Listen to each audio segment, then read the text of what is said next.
رسول اللہ صلی اللہ علیہ وسلم نے فرمایا، جب ملک شام والوں میں خرابی پیدا ہو جائے گی تو تم میں کوئی اچھائی باقی نہیں رہے گی۔ میری امت کے ایک گروہ کو ہمیشہ اللہ کی مدد حاصل رہے گی، اس کی مدد نہ کرنے والے قیامت تک اسے کوئی نقصان نہیں پہنچا سکیں گے۔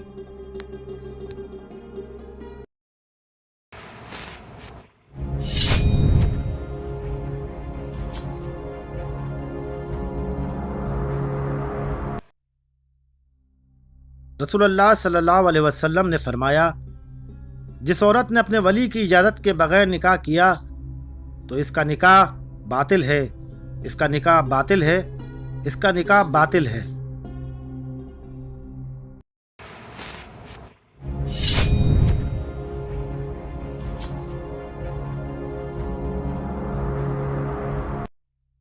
رسول اللہ صلی اللہ علیہ وسلم نے فرمایا، جس شخص میں یہ 3 چیزیں پائی جائے وہ ایمان کی مٹھاس محسوس کرتا ہے۔ نمبر 1، جو شخص کسی آدمی سے محبت کرتا ہے کسی مفاد کے لیے نہیں بلکہ صرف اللہ تعالیٰ کی رضا کے لیے۔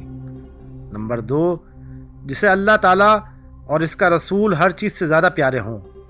نمبر 3، جس شخص کو آگ میں کود جانا کفر کی طرف لوٹ جانے سے زیادہ پسند ہو جبکہ اللہ تعالیٰ نے اس کو کفر سے نکال لیا ہے۔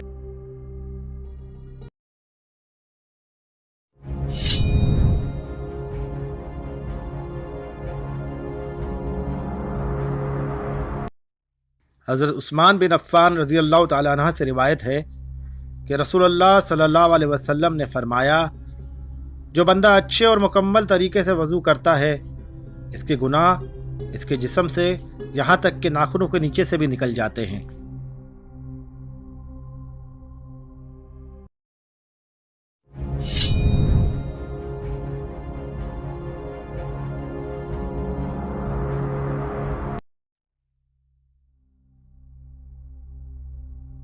رسول اللہ صلی اللہ علیہ وسلم نے فرمایا، مبارکبادی ہے اس شخص کے لیے جو اپنے صحیفہ نامہ اعمال میں کثرت سے استغفار پائے۔